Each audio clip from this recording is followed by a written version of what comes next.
Okay, it's still working in there.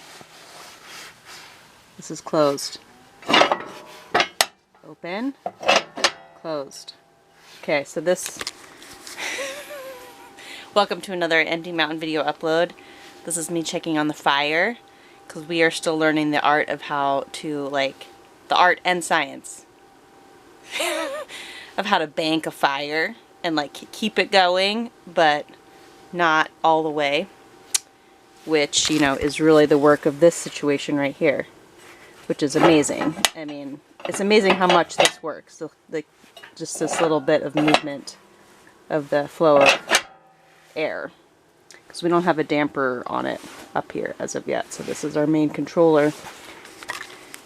Anyway, we're learning here at Empty Mountain. Have we mentioned lately that we're new at this? So it's October 31st, and much like how we experienced fall setting in very quickly at the end of August, apparently now it's winter. Because we've gotten our first snow, and it's sticking around, and we've been in the teens at night, and I think we're just starting to break 30 as a high right now in the day. And we've been keeping an eye on the weather, you know, because we're so dependent on outdoor living the way we are right now. So we saw it coming, but not like all the way.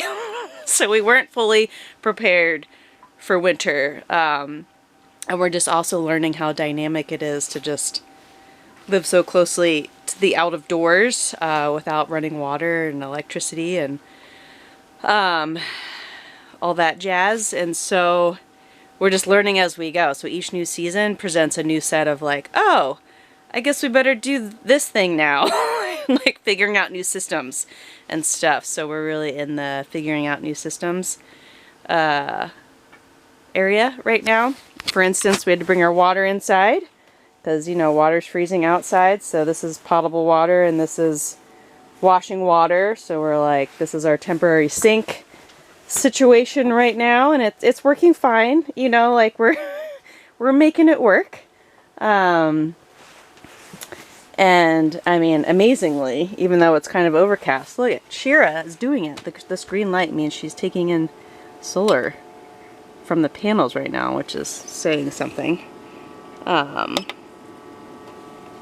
means we're taking in 40 watts. So not a lot, but it's something. That's great.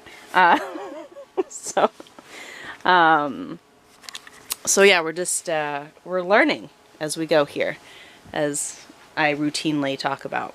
So I thought we would just pop outside and I'll show you a few things and just kind of report on how new we are at this. You know, because this is part of the process, you know. Oh, also, just while I'm here, I want to point out this awesome sticker that I added to the door. Mike just put this new handle on. For a while we didn't have a handle. We were just using the hole to open and close the door. Now we have a handle. What? Empty Mountain upgrade. And it only goes to the left. And to help remind myself not to go to the right and strip it out, that tells me which way to go.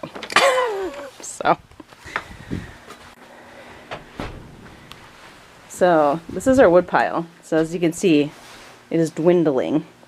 As you know, one of the things that's happening right now is we're going through a lot more wood than we planned for before we head south. We didn't realize we would need as much wood as we're needing just with these.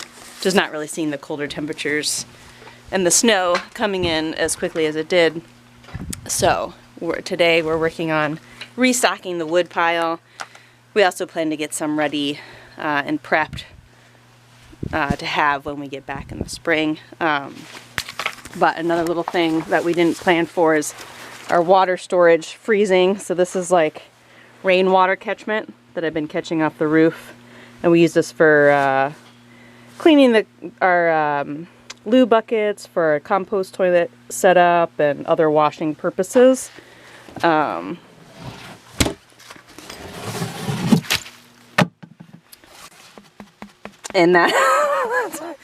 that's just a bucket of frozen water, so we have that going for us, you know. Ideally, I would have wanted to empty that out before we headed out. But then we also have our wash water out here. This is about half full, so this is, oh yeah, that's nice and frozen. So there's that. There's a chance it might warm up a little bit, enough for some of this to melt so that we could dump it out. I mean, my main concern is that we take good care of these containers and they don't crack, you know, with the frozen ice in it, but I guess it might be too late for that, and maybe it'll be fine. Maybe the containers will be fine and they'll just thaw out in the spring and no big deal. But you know, trying to take good care of our stuff. Here's Larch. Hey, Larchy. Another thing that happened. So we're gonna take this down before we head out. Interestingly, we had a huge tarp over top of it all year, all spring and summer, because this is not weatherproof, like it was leaking. So we put a huge tarp over it, which made it really dark in there, but kept it weatherproofed. And like just a couple of weeks ago, like this, what felt like the slightest breeze came and blew the whole tarp off. Oh, yeah. And then the tarp got covered in snow and froze in place, and there's a bunch of water down in here. So there's just like a frozen lake of water in this tarp, and you know, it's not ideal. So we're gonna need to take this tent down and use this tarp for other things, and so we don't have a great plan for what that will look like just yet, but we're hoping. There's supposed to be slightly warmer weather coming, although then we're supposed to have like a week of rain. So, and it's also colder here in the woods. Like we're noticing, like routinely when we check the temperatures for the closest town, you know, we can be easily 10 degrees lower than that. So we're just our own pocket of weather in here also. So we're learning and we're making mistakes that we probably won't make next year. And Mike's got a bunch of wood that he milled up that needs to be stacked properly to kind of hang out over the winter. But let's go see what Mike's doing. The other thing I didn't do before the snow and ice came and colder temperatures is take down our washing station. So this umbrella's, it's actually thawing out pretty good right now, but so there's just a few things I didn't get ready in time. So Mike is now going through one of our wood piles.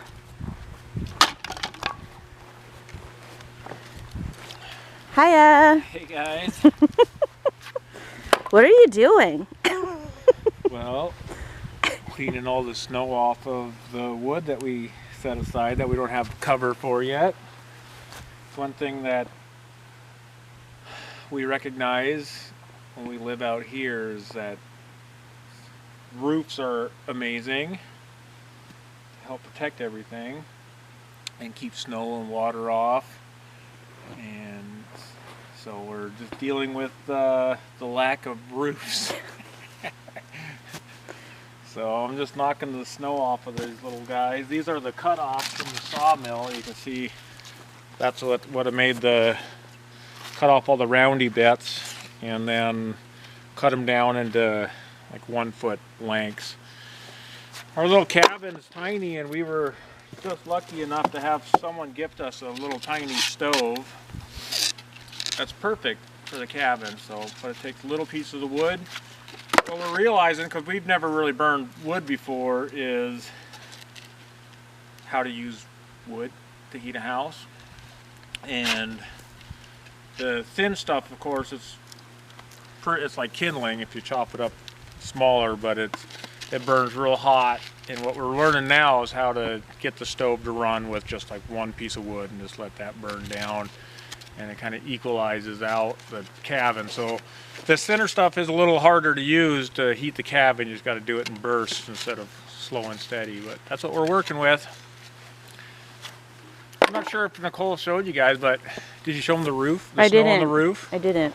Yeah, so this is pretty cool.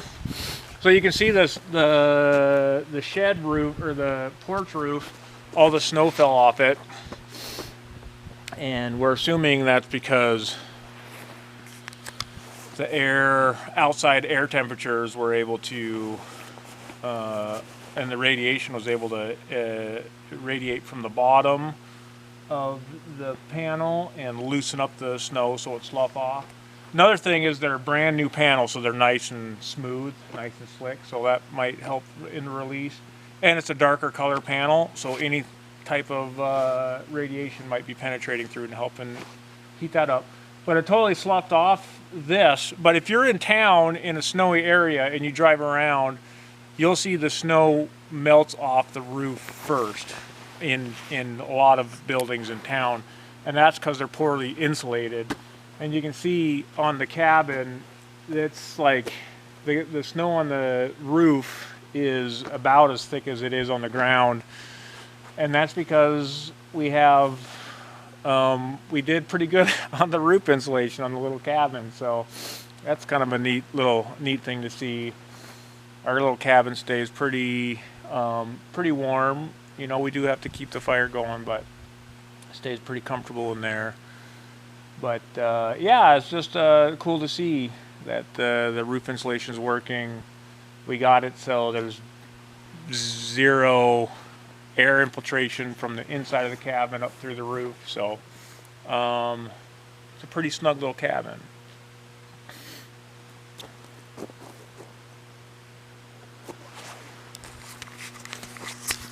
Thanks for joining us this week, friends, and we might have one more upload before we head out down south. But thanks for tuning in and watching, and for all your love and support.